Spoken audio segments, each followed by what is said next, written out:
and because that's more of a practice that happens with the America, work for hire system in the US, etc. But I think that they've been pretty keen to state that they don't do that in the UK. If somebody's a member of the PRS, they actively don't seek to do that. But that's always something worth double checking with them on a regular basis, I think.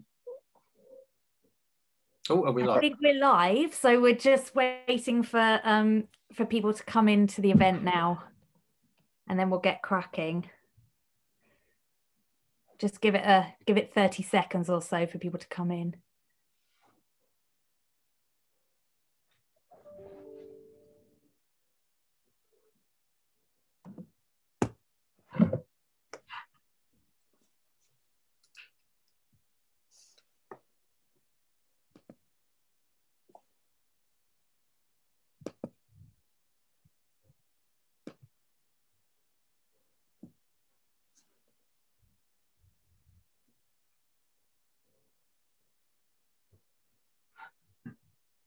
I think we've got the majority of people in.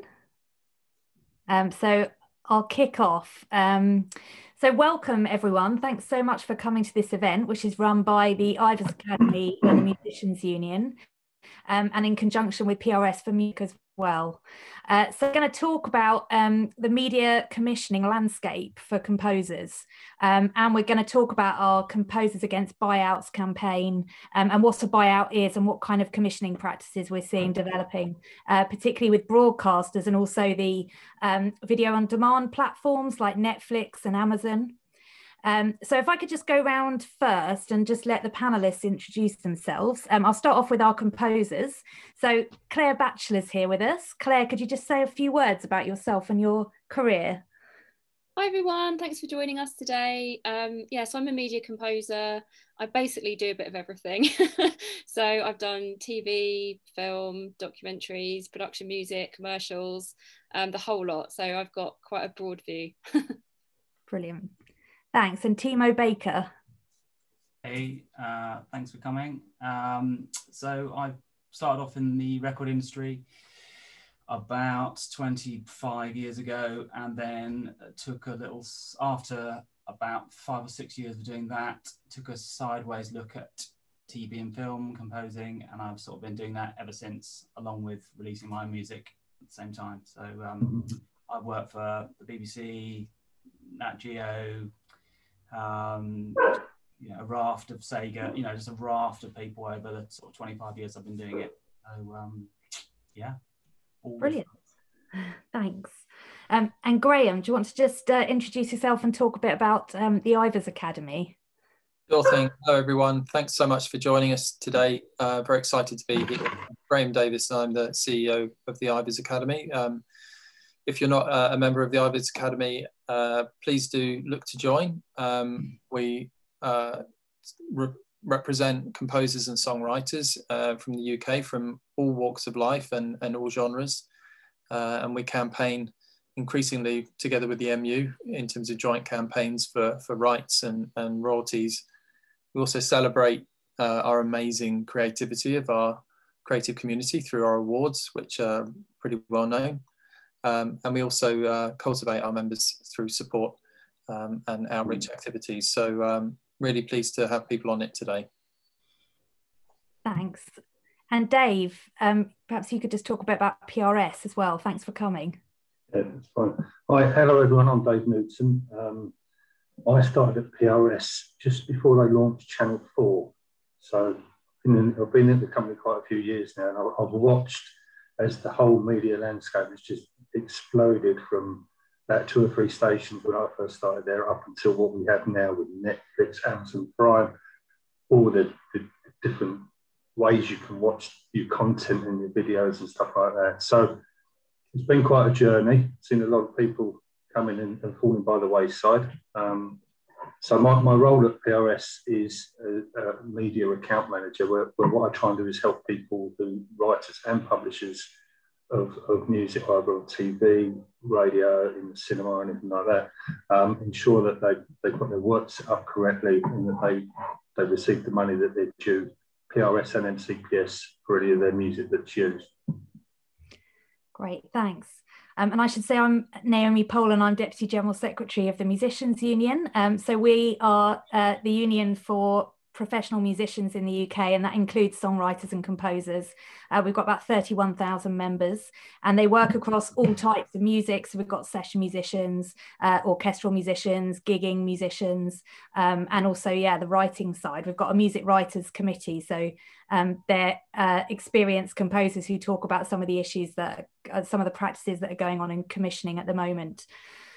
So if we first of all just talk a bit about our campaign. So this event was partly to launch our new campaign, which is a joint Ivors Academy and MU campaign, Composers Against Buyouts. And I guess the intention really was to get composers engaged around the idea of being able to push back collectively against some of the practices that we really think are unacceptable coming out of broadcasters, but as we say, particularly the likes of Netflix and Amazon.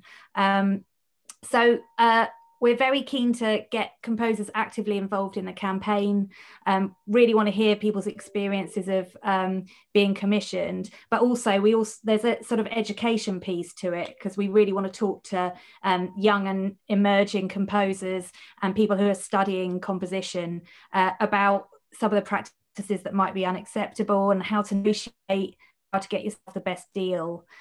Is there anything, Graham, that you wanted to add to that?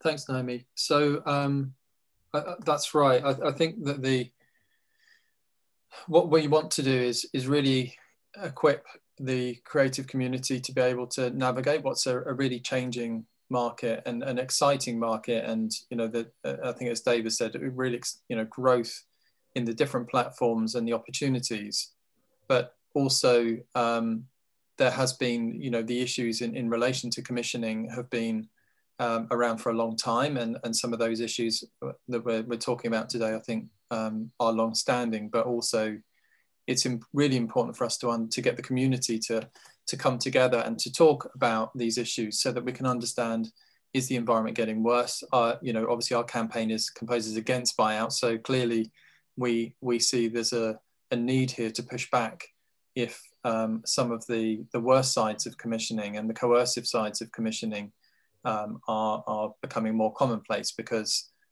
that's what our community needs to do, is to come together and fight and push and do the best for each other. And I think that this hopefully is the start of really as big a campaign as we can make, and we would absolutely very much like to hear from people that have joined the call today, and how people want to get involved, and what that looks like, and what help and support we can provide, because some of it is I think quite daunting and quite confusing, particularly if you're starting out. And so the Academy and the MU, we've got some really experienced people, a couple on the call here today, who can actually provide advice and help. So it's really exciting to kick this campaign off, and really vital. And one of my aspirations is to look into the possibility of collective bargaining on behalf of composers, because it's something we do a lot of collective bargaining on behalf of session musicians, orchestral musicians, performers, but we've traditionally not done it for composers, and we wonder if the time is approaching where actually the deals are getting so bad and the fees are getting so low that it would be really helpful maybe to have some trade union negotiated minimum rates, so that everyone knows what the baseline is, and it would stop some of the undercutting that possibly goes on.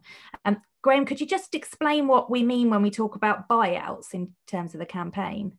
Sure thing. So I think that for many of us, we're aware of royalties. So I might start with royalties. So I would hope that all of the writers on the call today, and I apologise if my cat joins the call. All the writers on the call will have joined PRS or an equivalent PRO. It's really important, because that provides one of the really key safeguards here in terms of the negotiations that will happen for composers around getting a commission. And what that does is that provides a safeguard for royalties, and royalties being, if the music is then performed in PRS, on TV or on demand, or all these different services, PRS will then have the job of making sure that those royalties are collected and passed through to the composer, and if there's a publisher. The more successful the program is, and more successful the music is in that program, the more money is paid out. So that's the royalty model. The buyout model is on the other end of that. It says you will get a commission in its worst form. There are many different forms, and I think the composers on the call today will help us hear some of those examples. But in its worst form, in its sort of work for hire form, which is something which is very more of a United States model, is that you will get one fee upfront, and that's it. There are no future royalties. Whether it's a success or it's a flop, that's the payment notionally for your time, and for the IP. It's all done there. So I think we'll talk about the US versus the UK, and there are differences in jurisdiction, and the UK has, you know, better rights. It's not as bad as the US model, and we don't want the US models creeping into the UK. But really that in principle is the difference. A buyout is you've got one fee, and that's to cover you for all of the future. The royalty model, you know, means that you're retaining at least some vested interest in the success of this product, or piece of music in a product longer term. Yeah, I mean, personally, I just think as a matter of principle that composers ought to get their royalties because they're due to the composer. I mean, and in my experience as well, the broadcasters don't really have the money to pay a significant enough upfront fee to make it worthwhile giving up royalties. But Dave, perhaps I could just come to you and you could explain the kind of royalties that you collect at PRS for media composers and what kind of licenses you have in place. Mm-hmm. So for PRS, as Graham mentioned, anybody who's a broadcaster of any sort of name, obviously all the traditional broadcasters, BBC, ITV, Sky Channel, have to have a license with us, a performance license with us, as do Netflix, as do Amazon Prime. In fact, the reason being because they're actually pushing their content out to the public. So it's a public performance license, and that's required by law to have that. So each of these companies has a PRS license with us for the public performance. For the MCPS, for the mechanical side, it can be slightly different. There's different licenses in place. So, for example, Channel 4 will probably just give us an MCPS license for certain parts of their programming, for the promotions, and for their idents and their branding. But they use companies, production companies, to make their programming. Now, these production companies will also have a license with us because MCPS push out the music, say, get a license with us, you can use as much commercial music as you want, as much production music, you can have it over a one series or a whole year's worth of programming. So PRS, definitely everyone has to have a license with us for public performance. MCPS is slightly different and can be changed in different ways.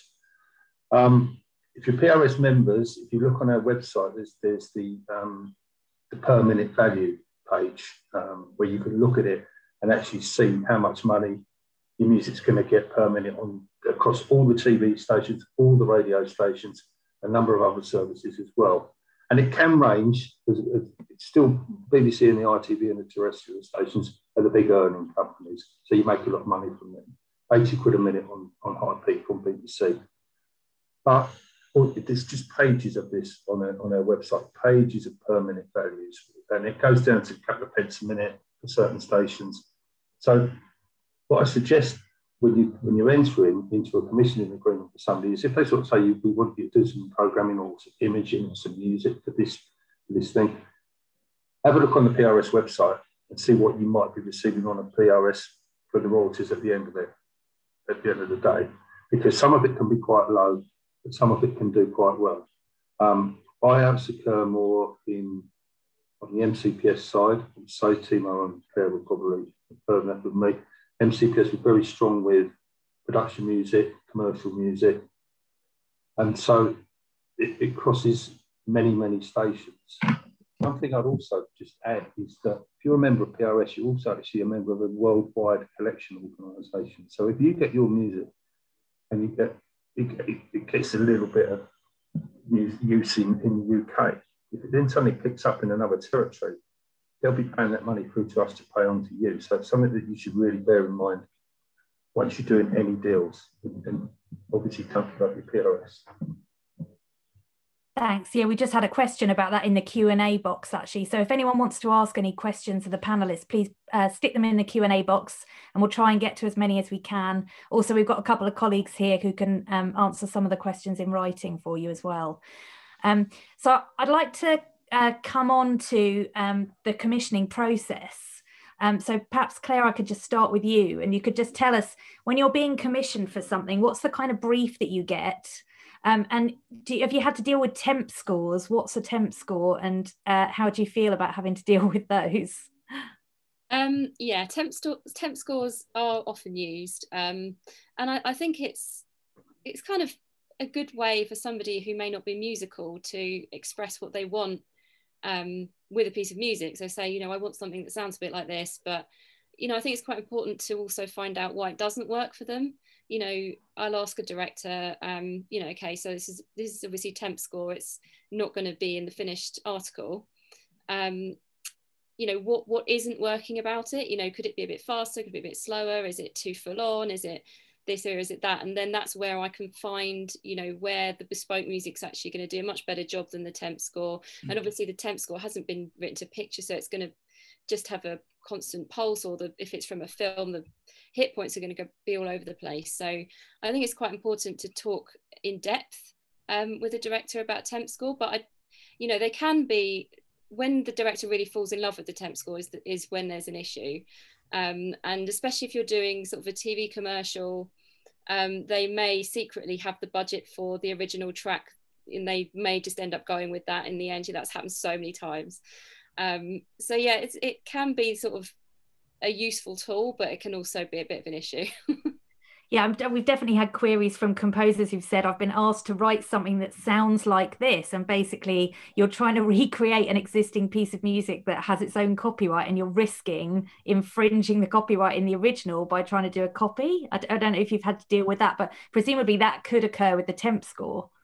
Yeah, you've just got to be super careful and don't let them push you into illegal territory, basically. You know, you've got to know, you know, you want to create something original. You don't want to be anywhere near the temp sort of, I think there's something about 3 standing up points, like chord, melody, and something else. I can't remember them off the top of my head, but all of these things sort of coming together, like, it could be instrumentation maybe. So like if you've got close instrumentation, close chords and a close melody, then you're really in the danger zone there.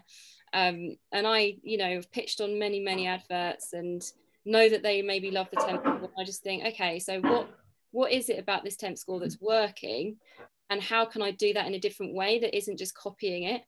And I would just say to younger composers, just be super careful and don't get anywhere near the temp. Just, you know, create something original and try and figure out what is working about that track, but don't actually go near it. Thanks. And what do you get in terms of a brief? Do you get a sort of written brief outlining the kind of thing they want or the kind of style? I mean, that really depends on the job, because obviously, as I said, you know, I've done lots of different types of work, and you know, with production music, I might be pitching an album idea myself to a library, so I've kind of written the brief myself. Or if it's you know, TV commercials, you will get the brief usually quite succinct. Sometimes they say, oh, what's your thought on this? You know, what would you do for this? That's much more rare. Like usually they come to you because they've got some sort of an idea. And then with TV work, again, we've sort of, you know, maybe discussed, you know, they've got ideas of what they want, but they maybe haven't, you know, closed in on exactly what they want. So you have more of a conversation. And the same with, you know, a short film, a director, it depends on the director as well, you know, how musically minded they are. But you know, they've probably got some sort of an idea, and they might have some temp tracks, and you know, they might send you a playlist of things that they like, or they might have had temp track on the film. But it's all about discussions really, and sometimes, you know, you can come up with more interesting ideas that they may not have thought about, or you know, sometimes you end up tweaking the brief as you go along. Brilliant, thanks.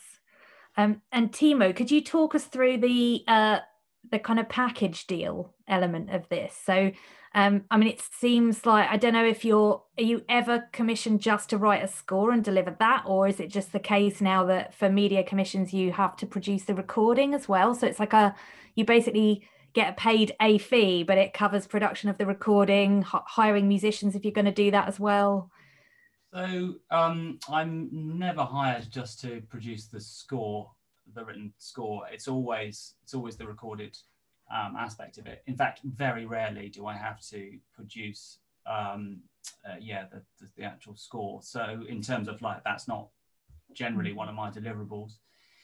But yeah, so the deals that are done are sort of, it's generally production companies seem to have a budget in mind of what they want to spend, and then they say, oh, we would like so and so, a certain number of minutes per hour of programming, and then it's sort of that. Then that's when it's up to you to then start negotiating around the fee and the royalty split.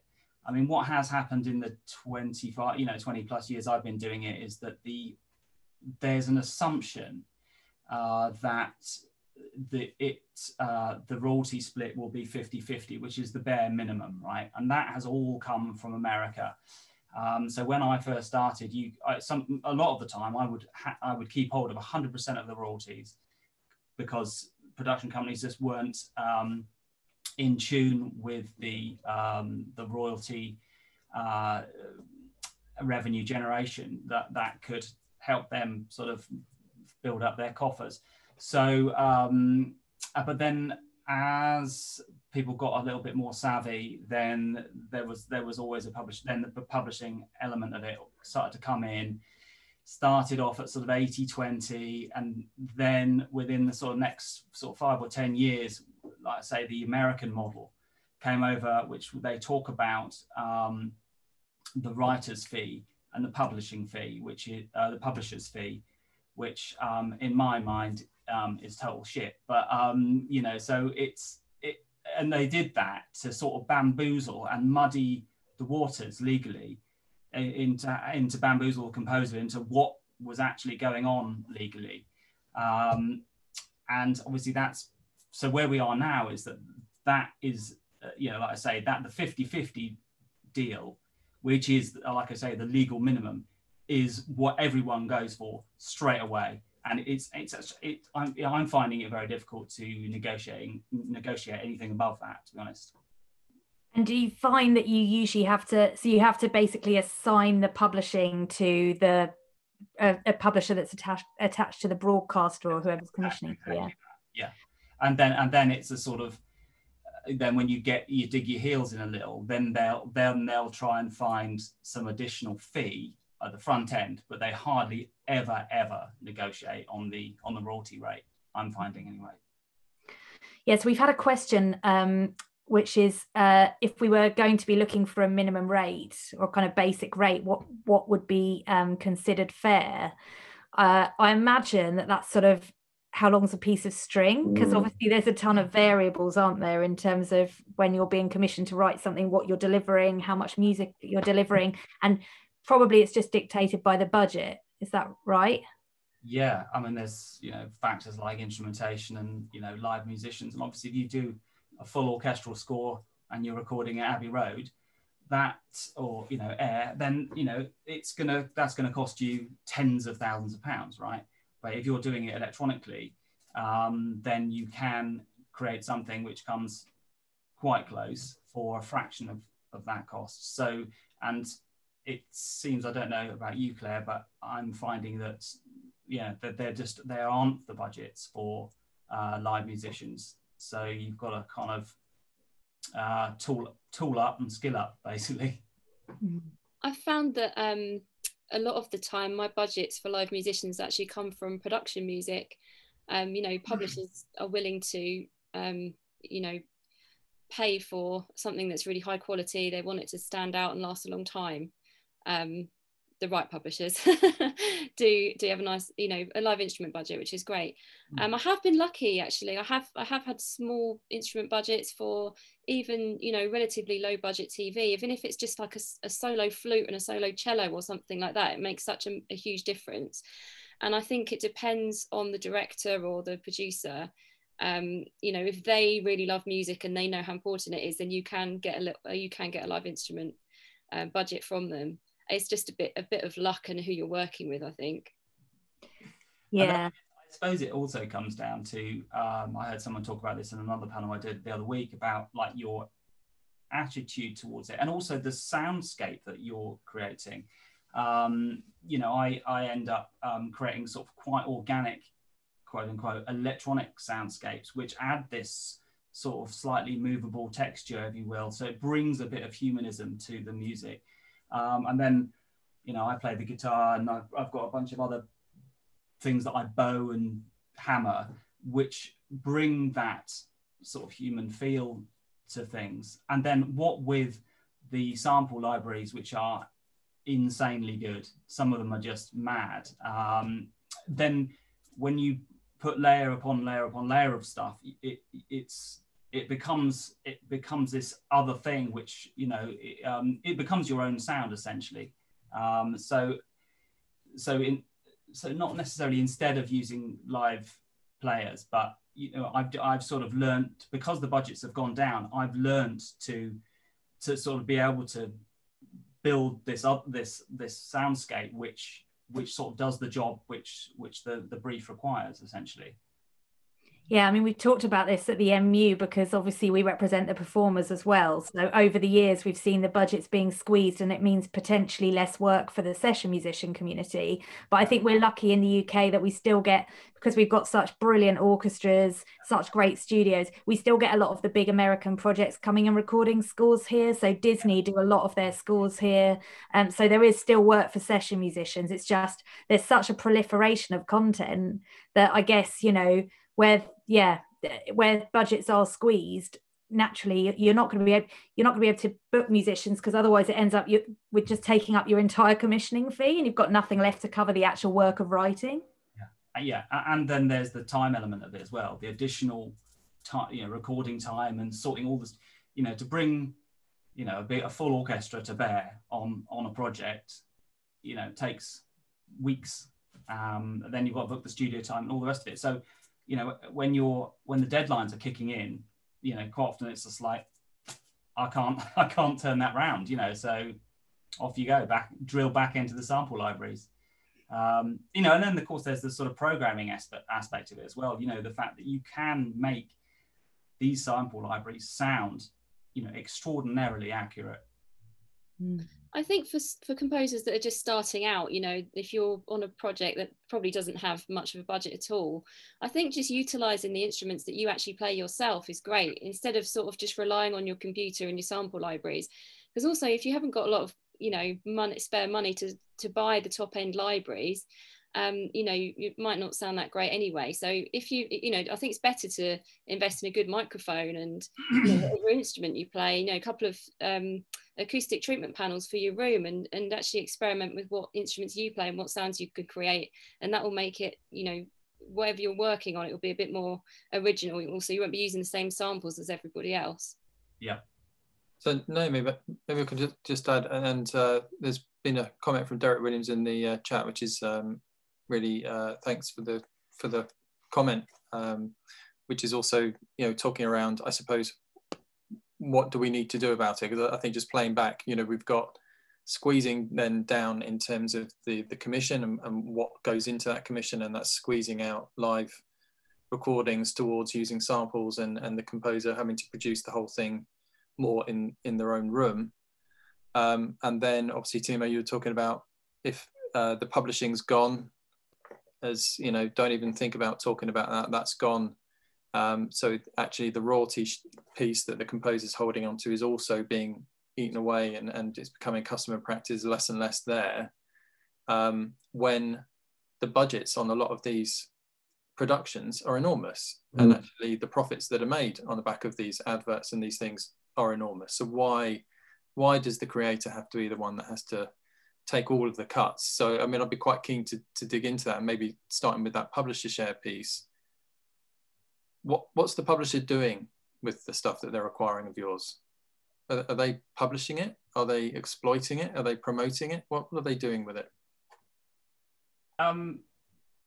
Well, so I wrote the score to River Monsters, a sort of series which is done globally amazingly, and so I did. I think I did 7 series of that, and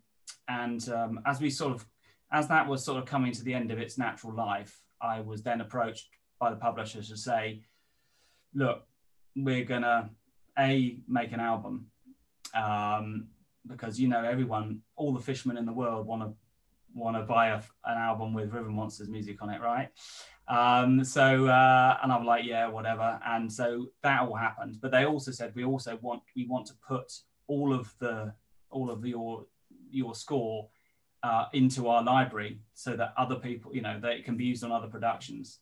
So as when I scroll down my royalty statement, I do see the odd bits and bobs. But then the weird thing that happens is that the tracks are renamed. So it's actually very, very difficult to tally up a track that you wrote for River Monsters with the track that's being used on another show from that library. It's a bizarre practice, and I don't know how it's come about, because it all makes it almost impossible to track everything that's going on that you've created in your back catalogue. So yeah, that's a thing that's happening. I was wondering actually if Dave, you could explain kind of what do composers need to do to register works they've created or do they need to do that, or is that something that the TV production company would do? Well, they should definitely register their works with us. Whenever you write something, you should get it registered with us, or you should get your publisher to do it. You give them a whack of money to the publisher; they should be doing it for you. With regard to the actual cue sheets, the music detail sheets, they are provided to us by the broadcaster. So they'll submit the detail to the program. They'll also submit all the transmission times and all of that information as well. And on that, it should have all the cues. And then we will then match the cues that are reported by the broadcaster to the works that we have registered on our files. So that's a strange one, Timo, where they've actually retitled your River Monsters stuff and you can't track it. Yeah. It's based on what we're providing. So PRS have provided music reporting. We match it as well as we can against our file of registered works, and then we pay it out and you'll see it on your statements. But Dave, so what you've described, isn't there a disconnect? So Timo registers his works, yeah, and then they are cut up into different cues, and by the production company are then putting out the cue sheet, and the composer doesn't see that cue sheet, do they? They don't automatically sort of get sent that information to know. They can ask for it. I don't know whether they would get sent it unless they ask for it. You have to ask for it. It's not. They aren't aware that you would even care. Like there's a sort of lack of education within production about like even what royalties are, and so yeah, it is quite an interesting practice which has sort of been borne out in the last few years. And so the other thing that seems to have happened as well is that the publishing, obviously now that every production company seems to have a publishing company attached to them, the publishing company are now putting the information on the PRS website.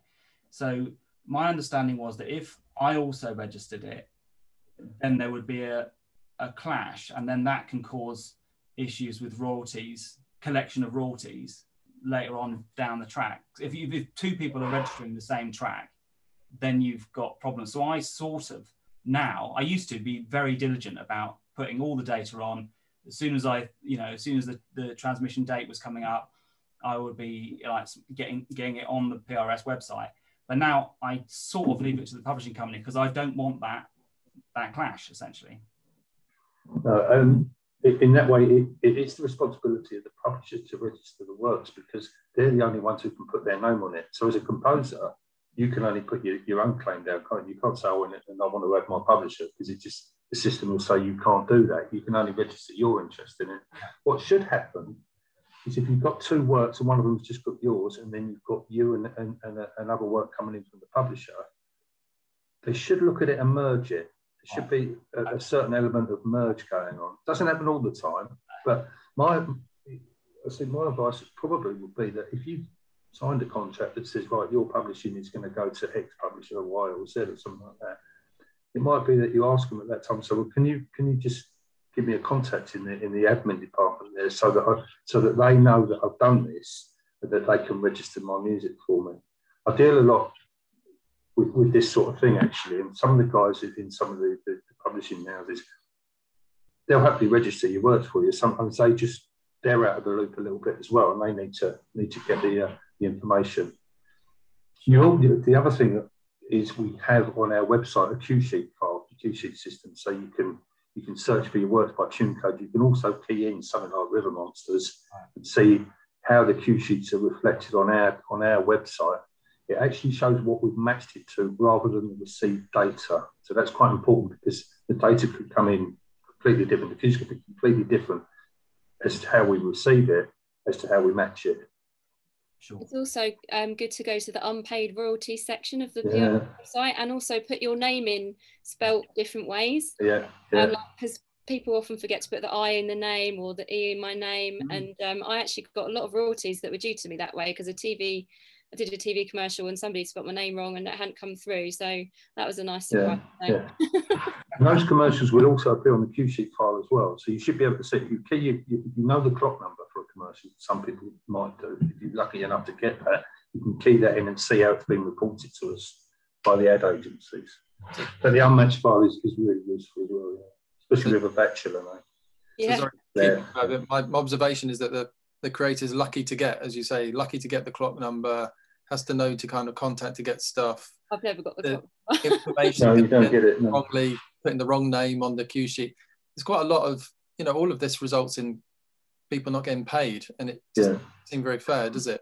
Well, we use SoundMouse. I don't know whether people are aware of that. The music recognition technology company called SoundMouse, who are quite a big player in UK broadcasting and actually across the world. They're spreading quite a way across the world now. So for TV adverts, we try and ask people to upload their files to SoundMouse, and the production companies will, and the majors will, and that sort of thing anyway. And that they'll use recognition technology to match those works up. So we're trying to get it a bit closer and cleaner, because ad agencies, some of them are brilliant at reporting the music to you. Others, it's sort of the last thing they do. They're getting the commercial cleared. They want it on air the next day. Filling in the music form at the end of it is sometimes, it's not mandatory. So we try to use SoundMouse as a technology company to help match that data. Can I just ask about SoundMouse? The production company that I work with a lot, called Icon, I was talking to one of their production staff, and they were saying that SoundMouse won't allow you to have two tracks overlapping. So if you've got your music rolling and then there's, say, another cue underneath or at the top or the tail of it, then SoundMouse actually won't allow you to put in that there's an overlap. I think what they would have problem identifying that overlap of music. So if it creates a whole new musical work, get that and upload that file. Right. I don't know whether that's the answer you're after there, but it's very much to do with actually identifying the audio file, isn't it? So if it's a straight audio file, it's easy if it's a piece of production music, just a straight production music piece. But if they start blending it and mixing it and overlaying with other tracks, that's when any MRT can get a bit complicated, because it's trying to search the main audio file and there's something on top of it which makes it different. Exactly. I've got a couple I'm just conscious we've got 20 minutes left, so I just wanted to go through a few of the questions, and I've got a couple for you, I think, Dave. One is it advisable for composers to register with PRS as publishers as well? If you register as a publisher, you'd actually have to set up your own publishing company. then why would you want to do it? I suppose would be the question. As a composer, you can receive 100% of the royalty as long as you don't get caught out by some publisher taking it. So you can, if you want to set up as a publisher, you can, and then you go 50-50 or whatever you want to get. Depends what you would want to do with your publishing. So, although Dave, just if somebody's unpublished, then in this instance, and so they can be their own publisher, would there be a benefit of doing that because they should be joining MCPS as well, shouldn't they, for collection of segmentation? Yeah, actually, and becoming an MCPS member, I think is, to my mind, getting a lot more important, because some of the monies that are paid out now, especially the streaming money, Netflix, Amazon Prime, and a lot of the GL services, there's a mechanical payment and a performance payment as well. So if you're not a member of the MCPS, or you haven't got a publisher who's an MCPS member, you could be missing out on 50% of your royalties, say from Netflix or Amazon. So it's on our website, and there is those splits, the streaming splits, the download splits, and everything. So it's worthwhile either becoming an MCPS member if you feel that you're going to generate enough money to cover the £100 admission fee, or linking up with somebody who is an MCPS member or publisher or something like that. What I also find, funny enough, talking about buyouts and low commissioning fees, is that I find quite a lot of people, a lot of the bigger broadcasters are actually sourcing music and then checking it out on our website and seeing that somebody may have the PRS cover but not the MCPS cover. They'll approach them and say, can you get MCPS cover because we want to put it in a program, audios or something like that. And if you haven't got that MCPS cover, they'll move on and they won't use it, because I think what they like to see, literally this is the opposite end of the scale to what we're talking about, is total coverage. So if they've got it, they covered PRS, they covered MCPS, and they know that there won't be anybody coming after them if it ends up in another territory or anything like that. Yeah, I think we could probably do another event, Naomi, on this particular bit in terms of what MCPS is about and why you need to join it. Definitely. And I've had a couple of questions around buyouts. Somebody says that they were commissioned to write something for a US company, and therefore they were basically asked to sign a contract that guaranteeing or saying that they don't belong to PRS or any other equivalent collecting society. Claire and Timo, have you had any experience of being forced into accepting a buyout of royalties? Or I personally, not PRS, because I'm a PRS member, then obviously I can't reassign those anyway. With MCPS, I have had my MCPS bought out in the past, but it was quite a specific situation. It's not something that I would try to do, and it was quite fairly sort of compensated. So I certainly didn't feel like it was a particularly bad deal. And what I actually did at the time was I got in touch with a really experienced composer that I knew and said, what do you think of this deal? Do you think this sounds right? And he said, oh no, that sounds pretty standard actually, don't worry about it. I think, say yes and accept it and go for it. And that was really useful. And I'd say that to any of the younger composers on the call, like if you're not sure about something, you think, oh, this deal sounds a bit odd, I'm not sure about it. Talk to a more experienced composer and get somebody's advice. And it's always best to ask and think, am I doing the right thing here or not? Absolutely. And I think the MU and the Ivors Academy can advise on that sort of thing as well. We've got a contract advisory service, so we'll look at a commissioning deal and kind of give some advice on it. Do you find that you can negotiate on the fee or negotiate on the terms of the contract, or is it quite often just take it or leave it? To be honest, in my experience, it's take it or leave it. I've never been able to, but the thing is, I don't have an agent. So I think if you're a composer with an agent, then maybe an agent might have a bit more sway in negotiating. But I don't feel as a composer that I'm particularly, well-versed in negotiating. So, I think it's probably easier if you've got an agent to negotiate. It's it's a complex world to dive into, but I always feel like it's about confidence, right? You just go, well, I'm worth something, so show me the money, and and if they want you badly enough, then of course they're going to stump up the cash. And I suppose that's the thing as you go through your career. Like I was saying in the last panel, was that you've got brand equity, so people come to you because you create a sound, and they know that you're a safe pair of hands. So therefore they're willing to pay for that because of the experience and and the quality of goods that you deliver. I mean, I had a composer the other day say that they'd basically pretended to be their own agent, so they'd gone under a pseudonym to try and negotiate a deal, which I thought was quite an interesting approach. Sorry, Claire. Oh, that's brilliant. I wish I'd have thought of that. What the balls to do that. But I was just going to say, for sort of emerging composers, I think it is really important to join PRS, because I was just in sort of preparation for this talk today. I looked at what I'd earned last year, and just over half what I earned was PRS royalties. So that just goes to show how important it is, I think, to sort of emerging composers. If you're thinking about joining PRS or not, just join. Yeah, I mean, I would, I'm down with that as well. I mean, same deal. If I just couldn't survive on. These days I don't take on so much work. There have been periods in my life where I've been absolutely flat out. But now I'm sort of cherry picking the projects, and I could not survive on the fees alone.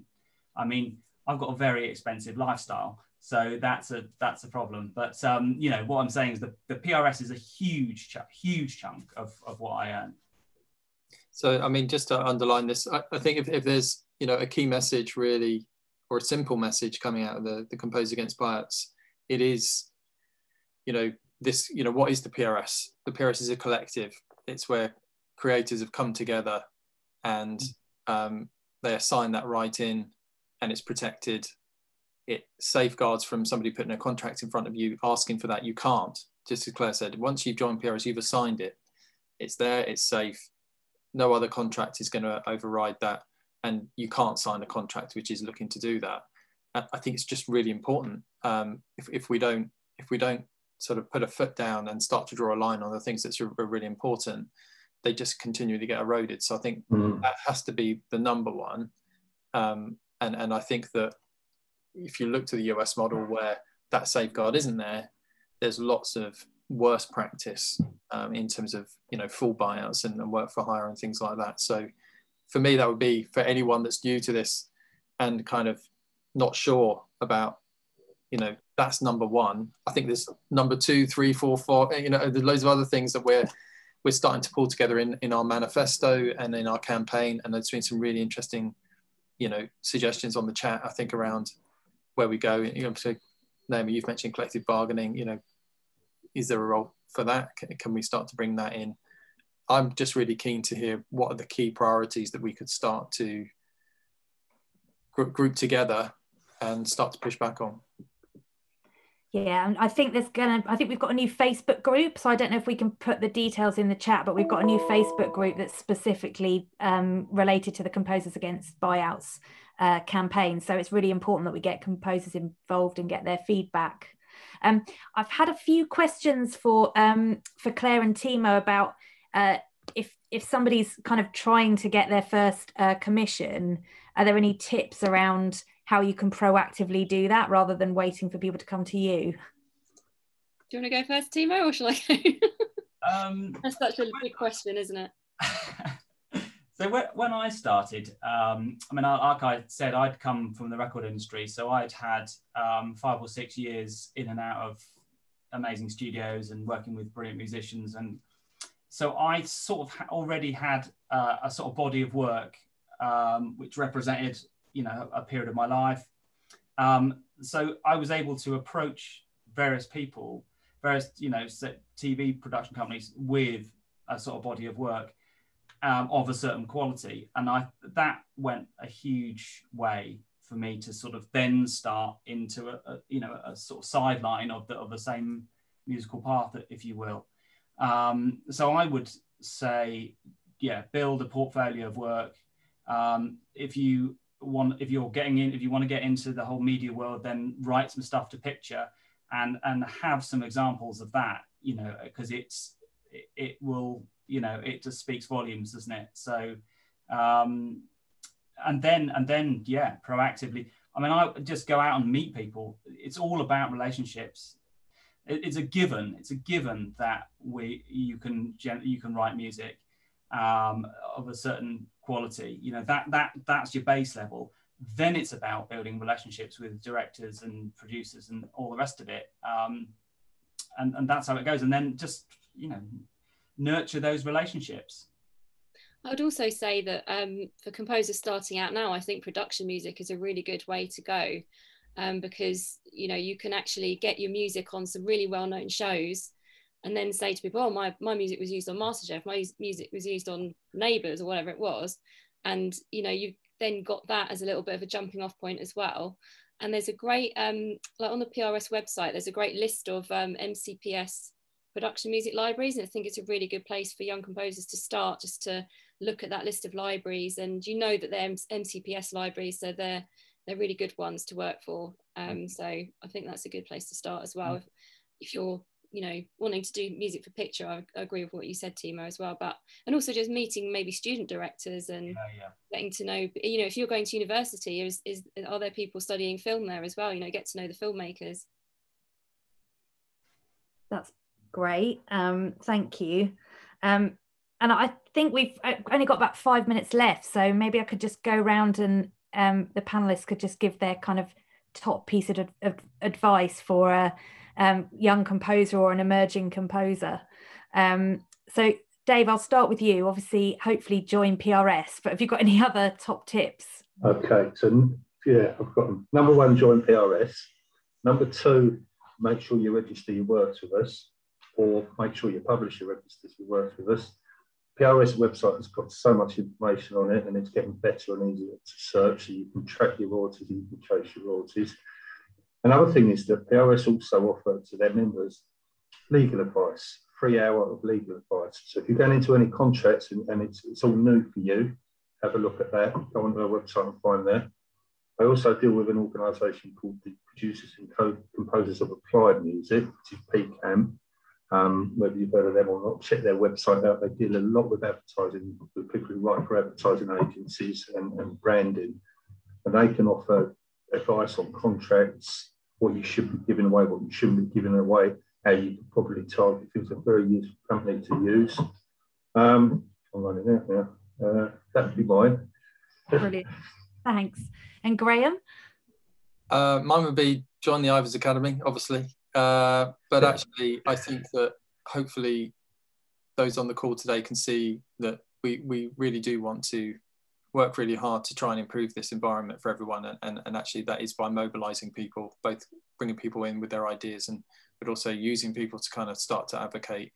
I think probably for me, it is to Claire's point, which was, actually everyone's in the same boat, and it's okay to ask questions. You might not feel that confident in negotiating because you might actually be up against somebody that is quite, aggressive, because we've heard about that. Some of the commissioners are pretty formidable. So it really is the same point that I think there is a community out here that can actually help you. It's okay to not understand something. Some of this is quite complicated, and some of the terminology is, confusing.